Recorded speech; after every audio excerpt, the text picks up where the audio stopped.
about a month ago, you know, we were working with Violator Management, and we were looking at cutting a deal for Red Alert. So, you know, I always try to educate people, so I tried to explain to these cats, like, yo, don't just go into this looking at this as no business deal. I said, you got to understand, let me explain to you about the hip-hop culture. DJ Red Alert, he been DJ Red Alert for his entire adult life.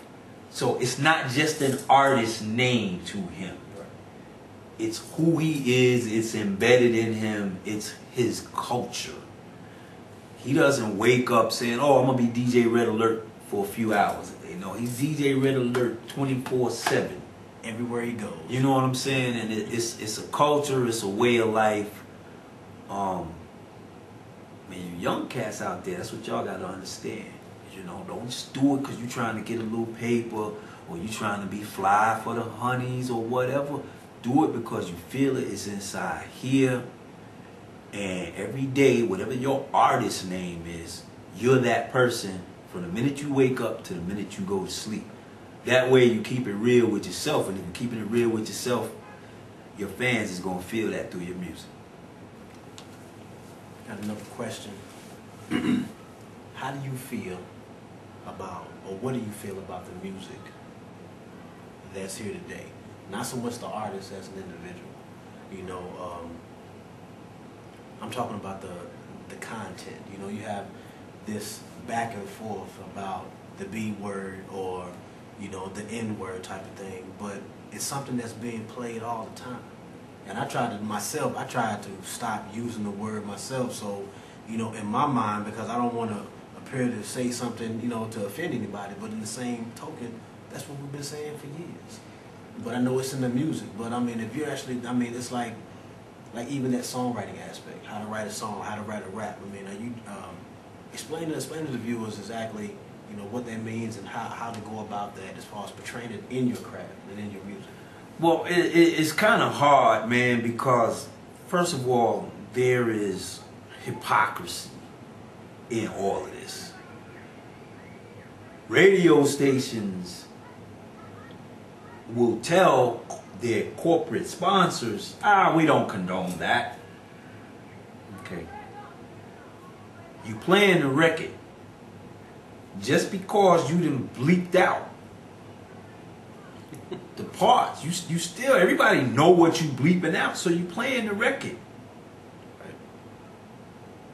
Now, you know, what's a good point about it is, you know, a lot of artists that come in with, say, a positive message, say they walk into a record company and, you know, they got this strong song, powerful, but it ain't negative enough. Now, I don't want to get into politics, but I gotta keep it real here.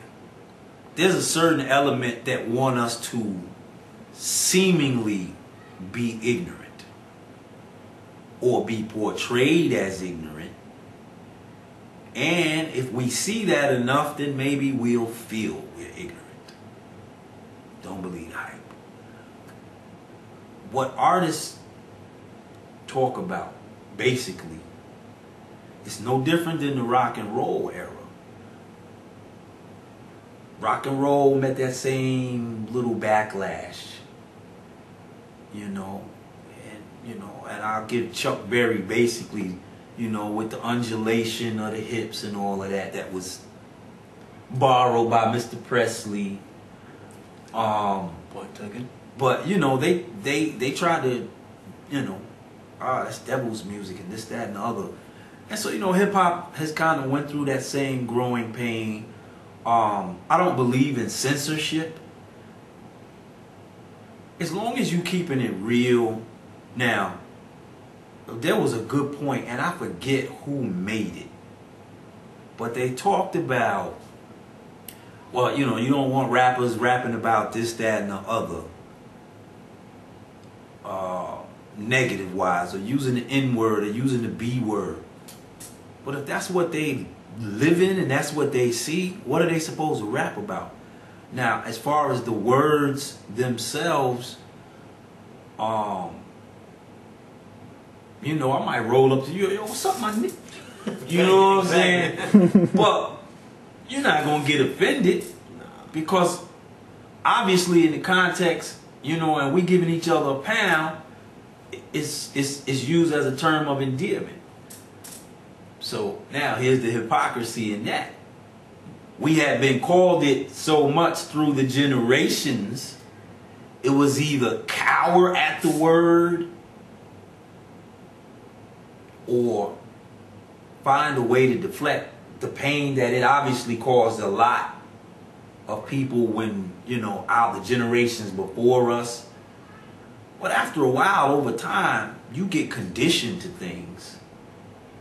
And so you adopt. So the N-word became a term of endearment for us because we was getting called it so much. It was like, yo, what we gonna do here? We gonna, you know, let it deflate us mentally as a people, or we gonna be like, it's nothing.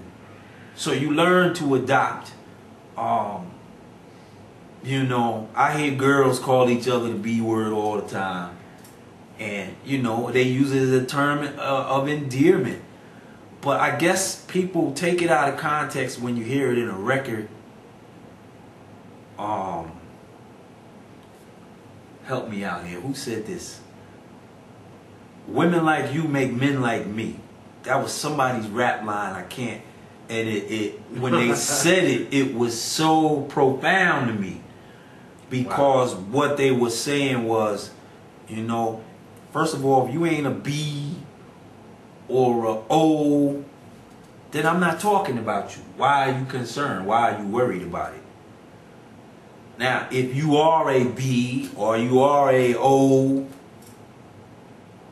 and you know that, then you ain't worried about it because that's who you are. So, I mean, you know, who are you offended? What I don't like about it is when it's just used just to be, you know. Because I know people, and I've sat, because I used to manage Power Play Studios, I've sat and I've watched artists writing their lyrics. And I could see them purposely slipping in a curse word or the B word or the N word just to give that particular line more impact. See, that's when, you know, it's, you know, but if it comes out naturally, just like, you know, when we doing our everyday thing and we might call our homeboy the N word. My bad, somebody's twittering me.